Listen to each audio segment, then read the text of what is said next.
Власти Таджикистана запретили на территории страны работу около 40 сайтов и страниц в социальных сетях оппозиционных организаций. Как это будет выполняться в реальной жизни, непонятно. Людям нечего читать и нечего смотреть. Нет никакой свободы обмена мнений. Власти и боятся. Это свидетельство слабости. Казахстанский гражданский активист Дулат Агадил, по словам полицейских, сбежал из колонии за день до истечения срока его административного ареста. Родные не верят в версию силовиков. Он когда сбежал? Сегодня. А как он бежал? Как это вы его упустили? Так произошло. Лекарства на Ожском рынке Бишкека можно купить прямо в лотках торговцев. Гарантии качества нет. Вокруг антисанитарии и никакой уверенности в том, что в упаковках вообще медпрепараты. Амоксициллин, эритромицин, ципрофлоксацин, флемакцин. Что вам дать? В прямом эфире информационная программа «Настоящее время. Азия». В бишкекской студии я Шавкат Тургаев. Здравствуйте. Подозреваемые в убийстве Айркена Саймайте признали свою вину и рассказали о мотивах преступления. Как сообщил кыргызскому бюро «Радио Свобода Азаттык», глава отделения полиции города Адана Атила Кылыч, на допросе подозреваемые заявили, что убили Саймайте за то, что он не был мусульманином. Как пишет и турецкое издание «Сабах», задержанные рассказали, что убитый задолжал им $1 250 000. В турецких СМИ также сообщают, что предполагаемые убийцы являются боевиками группировки Ан-Нусра. Издание Т-24 пишет, что они получили от командира вооруженной группировки $1000 за убийство Саймайте. Я напомню, гражданина Китая уйгурского происхождения Айркена Саймайте убили в Стамбуле 10 ноября. Рядом с кафе, где произошло убийство, была припаркована машина генконсула Кыргызстана Эркина Супокова. Практически сразу президент Джеймбеков освободил генконсула от занимаемой должности. В Турцию отправится группа из представителей Генпрокуратуры, Госкомитета нацбезопасности и МИДа для изучения деятельности Супокова. Имя Саймайте фигурировало в журналистском расследовании радио Азаттык о выводе из Кыргызстана $700 миллионов. В расследовании Азаттыка говорилось, что Саймайте переводил деньги на счета благотворительного фонда скандально известного экс-замглавы кыргызской таможни Реймбека Матраимова. И сегодня Государственная регистрационная служба Кыргызстана заявила, что двое подозреваемых в убийстве Саймайте, Хусейн Ахметалиев и Абдулла Энвер, не являются гражданами Кыргызстана. Ранее в Госрегистре отказались сообщать данные о гражданстве задержанных, сославшись на конфиденциальную информацию. Верховный суд Таджикистана запретил деятельность 30 веб-сайтов и страниц в соцсетях, имеющих отношение к Национальному альянсу Таджикистана, объединению оппозиционных групп за рубежом. В августе Верховный суд по запросу Генпрокуратуры страны признал Национальный альянс экстремистской и террористической организацией. С чем связано решение властей и как это технически будет исполнено, выяснял Анушер Ванарипов. Запрещенные накануне Верховным судом веб-сайты были заблокированы в Таджикистане уже давно, а вот отдельные страницы в соцсетях закрыть пока не получилось. Вызывает сомнение, что это вообще возможно технически. В список из 30 с лишним интернет-ресурсов попали и новостные порталы, и, например, такие страницы, как Багидега, где публикуются карикатуры на первых лиц страны. Запрещенные ресурсы, по уверениям властей, принадлежат признанному в стране террористической организации Национальному альянсу Таджикистана, в который входят 4 оппозиционные группы. Запрещенная в стране партия Исламского возрождения, Форум свободомыслящих Таджикистана, Реформа и развитие Таджикистана и Конгресс мигрантов Центральной Азии. Национальный альянс Таджикистана признан террористической и экстремистской организацией. Его деятельность в Таджикистане запрещена. Также в рамках данного решения запрещена деятельность веб-сайтов этой группы. Тимур Варки, представитель форума свободомыслящих Таджикистана, считает решение Верховного суда антиконституционным и не признает его. Также он отрицает, что сам Национальный альянс – это террористическая организация. Заблокированные веб-сайты Багидега, Озодан Дишон продолжат функционировать, уверен оппозиционер. Теперь, правда, людям придется использовать VPN-программы, чтобы обойти блокировку. Да, наши страницы популярны, они читаются, они посещаемы. Поэтому они вызывают интерес, да, потому что информационное поле в Таджикистане зачищено, кроме официоза ничего нет, людям нечего читать и нечего смотреть. Нет никакой свободы обмена мнений, поэтому власти и боятся. Это свидетельство слабости. Для тех, кто не может обойти блокировки, страницы каждой организации есть в соцсетях. В службе связи пока отказываются пояснять, как именно их собираются блокировать. Единственное техническое решение – заблокировать сами сети. Закон, что сказано, то будем выполнять. А методы какие, что там, это уже технологии. Спасибо. Верховный суд Таджикистана до сих пор не прокомментировал причины, по которым Национальный альянс включен в список террористических и экстремистских организаций. Ранее таджикские власти и государственные СМИ не раз называли Национальный альянс преемником партии Исламского возрождения, которую запретили еще в 2015 году. За день до истечения срока административного ареста из ИВС отдела полиции в Акмолинской области Казахстана сбежал гражданский активист Дулат Агадил. Ориентировка о розыске накануне распространила региональная полиция. Гражданские активисты и правозащитники не верят, что Агадил мог добровольно совершить побег за день до долгожданного освобождения. Общественники подозревают, что полиция что-то скрывает. Шолпан Оразбекова с подробностями. Из следственного изолятора отдела полиции в селе Акмол Дулат Агадил, как выяснилось сегодня, бежал в минувшую среду. Эту информацию полиция пыталась скрывать в течение всего вчерашнего дня. Новость о его побеге стала общественным достоянием, когда следователи пришли с обыском к одному из друзей Агадила.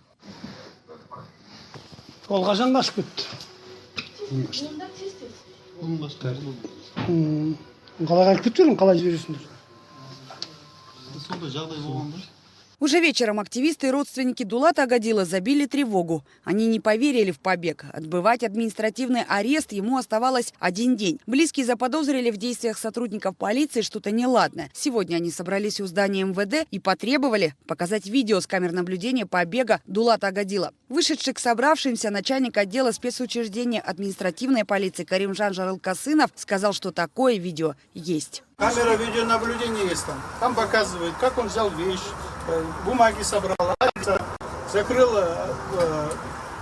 камеру, свет потушил и спокойно через окно, через здесь аж... Окно прачечной было открыто. Он говорил, что у него болят ноги, тяжело сидеть в одной камере. Сотрудники пошли навстречу, разрешили ему ходить по коридору. Столичные журналисты направились в сельский отдел полиции, где Агадил отбывал свой срок. Сотрудники показали им видео с камер наблюдения. Правда, переписать эти кадры не разрешили. Но на видео видно, как Дулат Агадил одевается, собирает документы и идет по коридору. Важно, что тех самых кадров побега на них нет. Уголовная ответственность здесь по этому проступку не предусмотрено. Вы сами понимаете, он административно арестованный у нас был.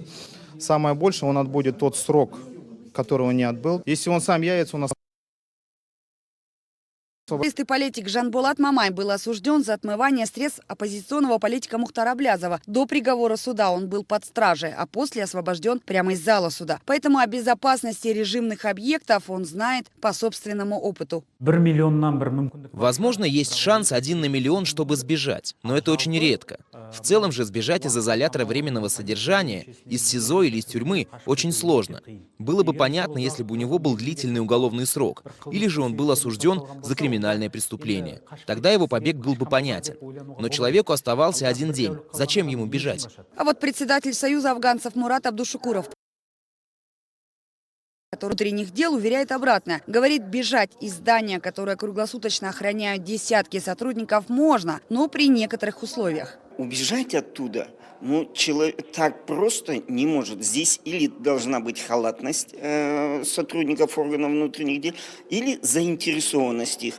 То, что ходят слухи, что совершил побег, скорее всего, вот здесь вот эти два пункта, они присутствуют. Пока местонахождение сбежавшего активиста неизвестно. В прокуратуре уже сообщили, что проведут служебное расследование. Уголовное дело в отношении допустивших халатность уже заведено. Разыскиваемый Дулат Агадил несколько раз был задержан и привлечен к административному аресту за участие на несанкционированных митингах. Шолпан Оразбекова, Ганизат Оспанов и Павел Энкельгард. В настоящее время Азия, Казахстан.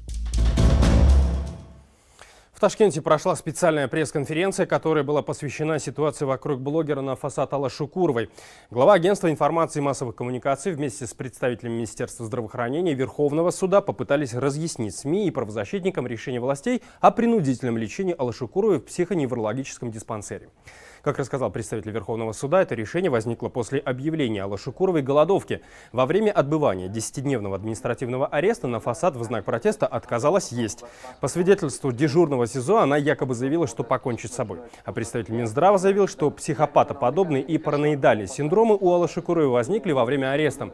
По словам Левона Амбарцумова, главного психиатра Узбекистана, текущее психическое состояние блогера носит временный характер, и она после лечения вернется к обычной жизни.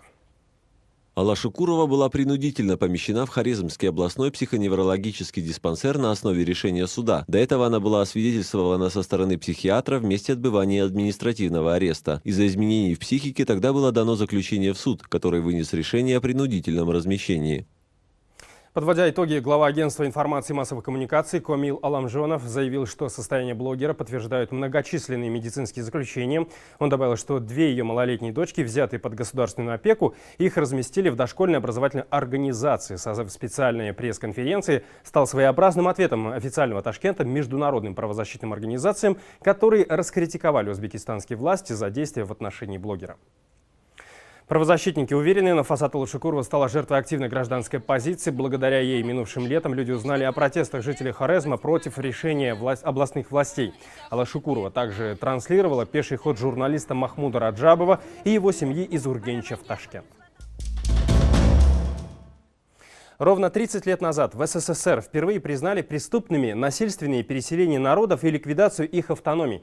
14 ноября 1989 года принята декларация о признании незаконными и преступными репрессивных актов против народов, подвергшихся насильственному переселению и обеспечению их прав. Принудительные депортации в СССР начались еще в 20-х годах прошлого века и продолжались до 50-х. Корейцы, латыши, крымские татары, чеченцы и другие народности. Всего пострадали около 6 миллионов человек. Джазгуль Гимбердиева расскажет, как сталинские репрессии коснулись Центральной Азии.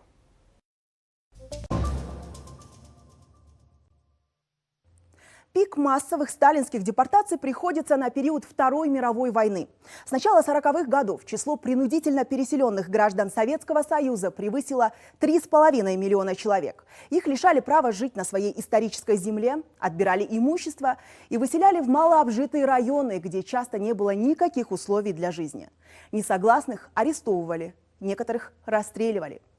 Официальная причина принудительных переселений – государственная измена. По версии власти, все выселяемые якобы сотрудничали с гитлеровскими захватчиками или потенциально были способны на предательство. Доказательств того, что это действительно было так, не нашлось. Но корейцы, немцы, финны, карачаевцы, калмыки, балкарцы, крымские татары, турки-месхетинцы, ингуши и чеченцы – всего представители более 50 национальностей. Депортации. В первую очередь в неблагонадежные попали этнические немцы. Их начали высылать в отдаленные районы внутри СССР уже в 1941 году. Через год, в 1942-м, Сталину доложили почти о 700 тысячах депортированных немцев в Сибирь и Центральную Азию. В Казахстане многие немцы оказались в Карагандинском исправительно-трудовом лагере. Еще через год, в 1943-м, в Казахскую и Киргизскую ССР принудительно отправили почти 70 тысяч карачаевцев. Саму Карачаевскую автономную область ликвидировали. Такая же участь постигла Чечено-Ингушскую ССР. Ее 500 000 чеченцев и ингушей переселили в Казахскую и Киргизскую ССР. Сюда же принудительно отправили из Кабардино-Балкарской АСР порядка 40 тысяч балкарцев. Одна из версий депортации огромной массы людей именно в Казахстан и Кыргызстан – экономическая. В военные годы в эти регионы эвакуировали значительное число промышленных объектов из Центральной России и Украины. И этим заводам остро не хватало дешевой рабочей силы. В другие центральноазиатские республики принудительно депортированных выселяли в меньшем количестве. В 1944 году началось переселение крымских татар. На их депортацию советская власть выделила всего 3 суток. За 72 часа из своих домов были изгнаны более 200 тысяч крымских татар. Большинство из них отправили в сельскохозяйственный Узбекистан, незначительную часть в прилегающие районы Казахстана и Таджикистана. Насильственная депортация осуществлялась силами НКВД. На сборы специальным переселенцам давали всего несколько часов. Куда их отправляют, людям не сообщали. Имущество и хозяйство у выселенных конфисковывали. Так называемых неблагонадежных и предателей в наглухо закрытых и переполненных вагонах увозили за 1000 километров от родных мест. В пути у людей не было ни еды, ни теплой одежды, ни медобслуживания. Спустя годы очевидцы расскажут, как в эшелонах погибали тысячи и тысячи людей. Тяжело было не только по пути к спецпоселениям, но и на местах. Люди жили в окружении вооруженной охраны, за колючей проволокой, занимались тяжелым физическим трудом. Многие переселенцы из южных регионов уже в первую же зиму умирали от морозов, другие погибали от болезней и травм. До сих пор нет точных данных о реальном количестве жертв тех депортаций. По оценкам разных исследователей, за первые годы насильственной высылки от голода, истощения и болезней умерли от 20 до 40% переселенцев. Иными словами, сталинские депортации истребили от 700 тысяч до 1,5 миллиона человек. По этой причине многие историки приравнивают их к геноциду. Массовые переселения народов как ничто лучше указывают на правовую незащищенность людей в СССР и беспредельный произвол советской власти. Смотрите далее в нашей программе. Лекарства на Ожском рынке Бишкека можно купить прямо в лотках торговцев. Гарантии качества нет. Вокруг антисанитарии и никакой уверенности в том, что в упаковках вообще медпрепараты. Амоксициллин, эритромицин, ципрофлоксацин, флемакцин. Что вам дать? Нелегальный рынок лекарств прямо в центре Бишкека вот уже много лет привлекает множество бишкекчан. Местные власти пытаются бороться с торговцами, которые продают медикаменты прямо под открытым небом в нарушении всех инструкций. В Минздраве бьют тревогу. Незаконные медикаменты могут нанести вред здоровью, однако жители Бишкека все равно продолжают покупать таблетки и микстуры сомнительного качества. Джибек Бегалиева побывала на этом базаре. Лекарства на Ожском рынке продаются и на обыкновенных тележках, и прямо на тротуарных бордюрах. Именно стерильные, да, перчатки? Покупателей все это ничуть не смущает. Они готовы брать аспирин, который лежит прямо по соседству с ядом от мышей. Нет, мы не боимся покупать. Мы идем домой, читаем все, изучаем. Это надежное место. Мы постоянно покупаем тут лекарства. Лет 10-15 уже. А в аптеках дорого. Это с больницы им приносят. Больница-то гуманитарку получает. А с больницы они экономят на больных и сюда приносят, а они продают. На нелегальном фармацевтическом рынке можно купить практически любое лекарство, начиная от запрещенных китайских таблеток от нежелательной беременности и заканчивая антибиотиками самых разных торговых марок. Амоксициллин, эритромицин, ципрофлоксацин, флемакцин. Что вам дать? А мы можем посмотреть их сроки и аннотацию. Все лекарства хранятся тут же в огромном мешке. Понять, оригинал это или простая подделка в похожей упаковке нереально. И на жаре под палящими лучами солнца, и под дождем таблетки, микстуры и мази лежат на открытых прилавках. Давать интервью никто из этих нелегальных аптекарей, конечно, не хочет. Кто где берет, у всех по-разному. Вон те, например, привозят из Казахстана. Мы берем в фирме. А может, вы об этом на камеру расскажете? Нет, не можем. Не мешай нам, пожалуйста. Дай работать. Многие продавцы, завидев камеру, просто молча убегают. Кто-то ведет себя агрессивно. Это понятно. В стране низкий уровень экономики, регулярно вскрываются факты коррупции. Найти хорошую работу в Кыргызстане очень сложно. Мы не можем дать тебе комментарий. Иди отсюда. Мы как можем кормим семьи. Если вы такие крутые, идите ловите коррупционеров, которые воруют миллионами. Про то, что на крупнейшем рынке Бишкека вот так открыто продают лекарства, качество которых никто не проверял, власти прекрасно знают, но сделать с этим ничего не могут. Во время рейдовых мероприятий, которые мы почти проводим ежедневно, то есть данные торговые точки тоже очищаются во время рейдовых мероприятий. Но они дают кратковременный эффект, так как у нас нет полномочий, то есть по изъятию или по штрафованию и так далее от данных точек. В связи с этим нам приходится только с ними, физически бороться. То есть, когда наши сотрудники там присутствуют во время рейдовых мероприятий, они уходят из этих мест. Когда мы уходим или проводим, наши сотрудники проводят рейдовые мероприятия в других местах, то есть они приходят. Изымать продукцию или штрафовать продавцов в районной администрации не могут. Даже проводить рейды им приходится вместе с милицией и департаментом лекарственного обеспечения. За этот год таких проверок на рынке было около 100. Я хотел бы воспользоваться и обратиться всем гражданам, населению, чтобы лекарственные средства приобретали только в аптечных учреждениях, так как стихийная торговля, она здесь не соответствует по хранению, санитарный режим, могут быть выявиться там фальсификаты, фальсифицированные лекарственные средства, которые могут нанести вред здоровью человека. В департаменте тоже говорят, что их сотрудники не могут самостоятельно проводить проверки, поэтому фармацевты просто советуют покупать лекарства в аптеках, в которых медикаменты стоят намного дороже. Поэтому некоторые жители Бишкека все равно продолжают покупать лекарства на нелегальном фармацевтическом рынке. Джибек Бегалиева, Азат Антымаков. Настоящее время Азия. Бишкек, Кыргызстан. 2 часа назад в Бишкеке завершился футбольный матч между сборными Кыргызстана и Японии. Обе команды борются за попадание на чемпионат мира, который пройдет в Катаре в 2022 году. Япония статусный соперник, это сборная лидер на азиатском континенте и постоянный участник Мундиаля. Чего не скажешь о Кыргызстане. Потому интерес к матчу среди кыргызстанских болельщиков был повышенным. Дарья Тимофеева видела своими глазами, с какими эмоциями фанаты шли на стадион и покидали его. Видим, что толпы народа идут в сторону стадиона. Говорилось, что еще 2 дня назад все билеты распроданы, но мы видим, что здесь прям с десяток перекупщиков, которые стоят с такими довольно большими пачками билетов. Попробуем узнать, сколько билеты стоят на сегодняшний день. Официальная цена была от 250 сомов до 500.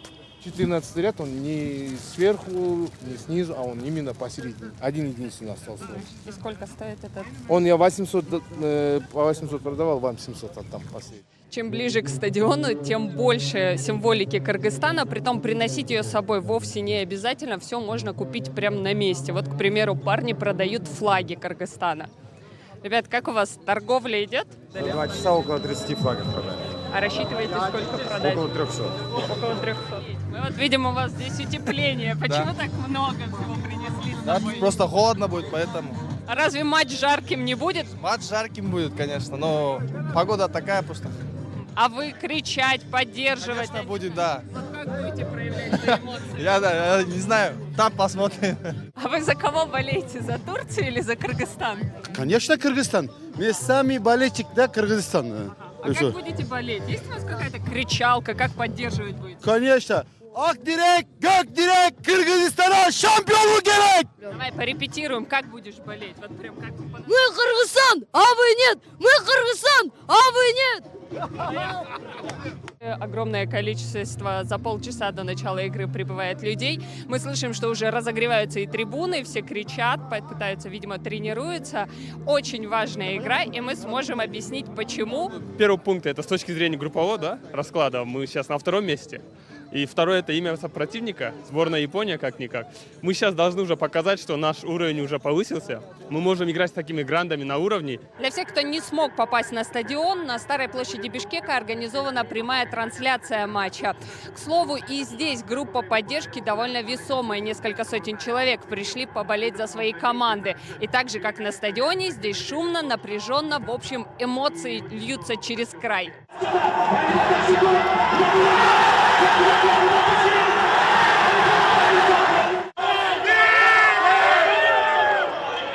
Нет, мы ждем еще один тайм же. Все равно мы победим. Мы сильнее все равно. Да. Несмотря на то, что сейчас как бы выиграет Япония, я верю в то, что наша выиграет. 2-0 в пользу Японии. Кыргызстанские болельщики, конечно, немного расстроены. Но есть и утешение. Главный конкурент Кыргызстана в группе, сборная Таджикистана, сегодня также понесла поражение. А значит, при определенных условиях у кыргызстанских футболистов все еще остается шанс пройти в следующий этап отбора на чемпионат мира. Это были все новости, о которых мы хотели вам рассказать. Смотрите нас в социальных сетях, в эфире своих национальных телеканалов и в прямом эфире круглосуточного телеканала «В настоящее время» в Ютубе 24 часа в сутки, 7 дней в неделю. Мы встретимся с вами завтра в это же время. Всего доброго.